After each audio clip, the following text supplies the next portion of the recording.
लग रहा है देखने में। ये मुद्दा वो है कि हिंदुस्तान को दारुल इस्लाम बनाने की फिलॉसफी उस समय निकली। मैं आपको बताता हूँ कि जिन्ना और माउंटबेटन के बीच में क्या कम्युनिकेशन हुआ। जब आप ट्रांसफर ऑफ पावर का डॉक्यूमेंट पढ़ेंगे ना, तो उस ट्रांसफर ऑफ पावर के डॉक्यूमेंट में जिन्ना और माउंटबेटन का कम्युनिकेशन है। जिन्ना कह रहा है कि हिंदुस्तान मुसलमानों से तुमने अंग्रेजों ने लिया था और मुसलमानों को वापस क्यों नहीं करोगे, मुसलमानों से वापस लिया था, मुसलमानों को वापस क्यों नहीं करोगे, ये जिन्ना की पॉलिसी है। इसलिए हमको यहाँ का राष्ट्राध्यक्ष घोषित किया जाए। लेकिन उस समय ये संभव नहीं था क्योंकि आंदोलन में तो कांग्रेस पार्टिसिपेट कर रही थी, कांग्रेस उसमें मेल रोल पे थी और कांग्रेस लीडरशिप ही अंग्रेज से लड़ रही थी। पूरी उस समय की कांग्रेस लीडरशिप मतलब देश की लीडरशिप। कांग्रेस आज की कांग्रेस से उसको कंपेयर मत करिएगा। तो कांग्रेस मतलब आंदोलन में। तो अब जिन्ना को कैसे सत्ता ट्रांसफर हो जाएगी, वो कांग्रेस भारी है। तो जिन्ना ने एक प्रस्ताव दिया कि हमको एक छोटी सी जगह हिंदुस्तान के अंदर दे दो जहां से मैं दारुल इस्लाम बना लूंगा। उस पॉलिसी के तहत हिंदुस्तान में इसका बंटवारा हुआ, पाकिस्तान दिया। पाकिस्तान ने कंसिस्टेंटली अपनी पॉलिसी जो शुरू की वो डे वन से यही थी कि हिंदुस्तान को कैसे दारुल इस्लाम बनाना। और इसी पॉलिसी के तहत नेहरू उनके चक्कर में आ गए और नेहरू और लियाकत अली समझौता हो गया। उस समझौते में हिंदुस्तान में मुसलमान रोक दिए गए और पाकिस्तान में हिंदू रोक दिए गए। उनको मालूम था हिंदुओं को तो हम वैसे ही निपटा लेंगे, लेकिन यहाँ जो मुसलमान हम रोक देंगे, ये मुसलमान किसी न किसी दिन हमारा सहयोग ही करेगा। ये उनको उस समय मालूम था। उस पॉलिसी के तहत 1947 में कश्मीर पर उन्होंने अनायासी हमला कर दिया।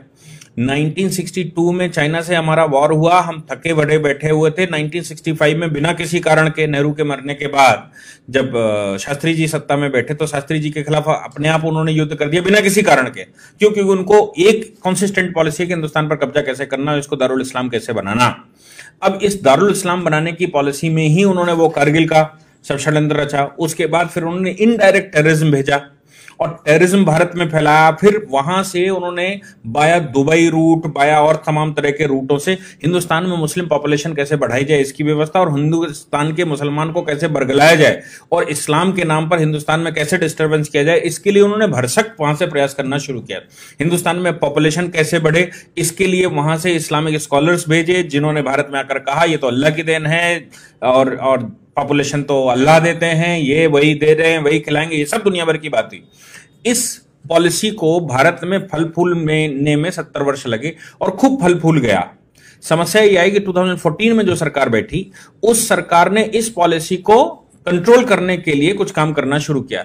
लोग कहते हैं कि आपने ये 370 2019 के बाद क्यों हटाया, आपने ट्रिपल तलाक 2019 के बाद क्यों हटाया, आपने ये दुनिया भर की बातें। सोच कर देखिए कि सरकार उस समय कैसे बैकग्राउंड बना रही थी, कैसे वो ग्राउंड बना रही थी और उसने क्या क्या किया। आप सोचिए कि जो नोटबंदी हुई उस नोटबंदी में सबसे ज्यादा आहत कौन हुआ? जो व्यक्ति लीगल सिस्टम में नहीं था, जो अरबियन कंट्री से पैसा आ रहा था, जो पाकिस्तान से फेस करेंसी आ रही थी, जो हिंदुस्तान में करेंसी लाकर दुनिया भर का खेल खेला जा रहा था, वो सारा पैसा कूड़ा हो गया।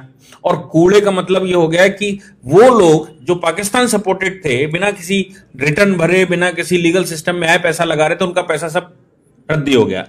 आज अगर वो पैसा होता सीएए के विरोध के दौरान तो आप सोच सकते हैं कि हिंदुस्तान का क्या हाल होता है। आज तो हिंदुस्तान में केवल पत्थर बचा है फ्री का, वो पत्थर चल रहा है। लेकिन अगर पैसा होता तो क्या होता? दूसरी उनकी बात जो वो करना चाहते कि हिंदुस्तान में पॉपुलेशन बढ़ाएंगे, दारुल इस्लाम बनाएंगे, गजबाए हिंद लाएंगे, ये सारी बातें जो उनके दिमाग में थी उन सब पर 2014 के बाद रोक एक एक करके लगनी शुरू हो गई। क्योंकि उन्होंने कहा सब लीगल सिस्टम में आएंगे, नोट भी लीगल सिस्टम में आएगा, व्यापार भी जीएसटी लीगल सिस्टम में आएगा, भारतवर्ष से इंपोर्ट और भारतवर्ष में आने वाला पैसा, आपको याद है 20,000 एनजीओ एक साथ बंद की गई थी। फिर उसके बाद लगातार भारत में जितनी एनजीओ इस तरह के काम करती थी सब पर बैन लगा दिया ताकि विदेशी पैसा ना आए। तो ये पॉलिसी 1947 से जो अडॉप्ट की गई वो पॉलिसी भारत में फल फूल रही थी। 2014 की सरकार के बाद उसने इन पर सब पर धीरे धीरे एक एक करके बैन लगाना शुरू कर दिया और नतीजा ये निकला कि अब जो दारुल इस्लाम दिमाग में चढ़ा था ना कि इसको दारुल इस्लाम बनाना है, वो तो अब इंप्लीमेंट ही नहीं हो सकता। क्यों? क्योंकि फाइनल स्टेज पर उन्होंने ये और कह दिया कि हम हिंदुस्तान में एनपीआर एक पॉपुलेशन रजिस्टर बनाएंगे, सबका डेटा मेंटेन करेंगे। अब ये जो पाकिस्तान, बांग्लादेश और दुनिया भर से मुसलमान लाया गया था, किसी न किसी साधन से यहां पर रखा गया था, उसने यहां शादी ब्याह कर लिए, 20-20 बच्चे पैदा कर लिए, अब वो सब क्वेश्चन मार्क लग गया। तो जो भी सरकार ने किया उसके लिए उसने बैकग्राउंड तैयार किया पहले 5 साल, और 5 साल के बैकग्राउंड के बाद 2019 में उसने काम करना शुरू किया। तो अब जो भी रिप्रेजेंटेशन हो रहा है, जो भी हिंदुस्तान के अंदर विरोध हो रहा है, उसका मेन कारण है कि आज अगर सरकार पीछे न हटी तो हमारे जो दारुल इस्लाम दिमाग में बैठा हुआ है उसकी पॉलिसी एक एक करके सब फेल हो जाएगी। और अब दारुल इस्लाम बनाने की जो फिलॉसफी है वो इंप्लीमेंट नहीं हो सकती, किसी भी हालत में नहीं हो सकती, क्योंकि जैसे ही आप पॉपुलेशन रजिस्टर बनाएंगे, जैसे सीए के तहत लोगों को लीगल कर देंगे, जैसे ही आप अनऑथराइज कॉलोनी को ऑथराइज कर देंगे, हर कॉलोनी का एक सर्टिफिकेट बना देंगे, हर व्यक्ति का एक आईडी बना देंगे, तो फिर भविष्य में जो भारत को आप इस्लामिक कंट्री बनाना चाहते थे वो इस्लामिक कंट्री भारत अब कैसे बनेगा?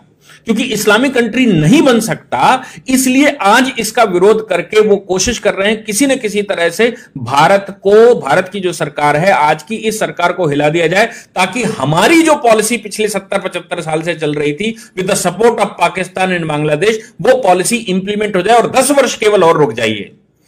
आज के पॉपुलेशन के जो डेटा हैं वो ये कह रहे हैं कि अगले 10 वर्ष के बाद हिंदुस्तान में 50% पॉपुलेशन होगी। हार्वर्ड की रिसर्चें हैं जिसमें उन्होंने कहा हिंदुस्तान को अब कोई रोक नहीं सकता कि वो इस्लामिक कंट्री ना बने। क्यों? क्योंकि इस तरह का जाल बिछ चुका है।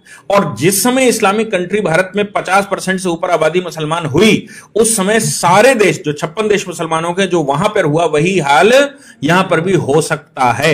इसलिए आज की सरकार अगर उस पर सब पर कंट्रोल लगा रही है, जैसे वो कह रहे हैं कि हम पॉपुलेशन रजिस्टर बनाएंगे, वो कह रहे हैं पॉपुलेशन पर हम बैन लगाएंगे, वो कहते हैं यूनिफॉर्म सिविल कोड लाएंगे, उन्होंने कंटक काटने शुरू कर दिए। 370 एक सेफ मोड था भारतवर्ष में टेररिज्म फैलाने का, 370 हटा दी। भारत में ट्रिपल तलाक के माध्यम से, और भारत में जो निकाह है वो हिंदुओं को निकाह करके लफ्जियात करके हिंदुओं को लाओ, फिर तलाक दे दो और उनको छोड़ दो, फिर दूसरे जो जिनकी शादियां नहीं होती उनसे शादियां करवा दो, उनसे बच्चे पैदा करो, बाद में महिला मरी जाएगी, बच्चे इस्लामिक हो जाएंगे। ये सारी पॉलिसी पर धीरे धीरे करके वो बैन लगता जा रहा। अब आप ट्रिपल तलाक नहीं दे सकते, अब मन भर गया या लड़की ने विरोध कर दिया, मुकदमा लिखवा देगी, तो अब हम चौथी शादी कैसे करेंगे और आगे का शादी का प्रोग्राम कैसे चलेगा, और लड़कियां बरगला कर कैसे लेकर आएंगे, कैसे उनको इस्लामिक बनाएंगे, कैसे उनसे बच्चे पैदा करेंगे, वो सब पर बैन लग रहा है। जो प्रॉपर्टियां हाईवेज पर खरीद कर रखी हैं, जो प्रॉपर्टियां दुनिया भर की खरीद कर रखी हैं, उन प्रॉपर्टियों में भविष्य में लिस्टिंग हो रही है, क्योंकि सब आधार से जुड़ जाएगा। तो आपको ये बताना पड़ेगा आप प्रॉपर्टी कहां से लाए। आप तो पंचर की दुकान खोले हुए थे, आपके पास ये 5 बीघे का हाईवे के किनारे कैसे आ गया?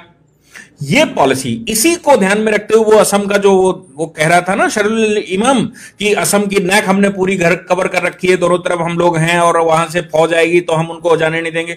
इस पॉलिसी के तहत ही हिंदुस्तान के सारे हाईवेज पर मोस्टली 70% मुसलमानों ने परचेज करके रखा है with the support of the Pakistan और by the route of Arabian countries. और अब उन पर क्वेश्चन मार्क लगने वाला है। तो आप जो 70 साल से बनाए बैठे थे कि हमें इसको मुस्लिम शासन लाना है, हमें यहां इस्लामिक शासन लाना है, वो धीरे धीरे करके मिथक टूटेगा तो विरोध होना स्वाभाविक है।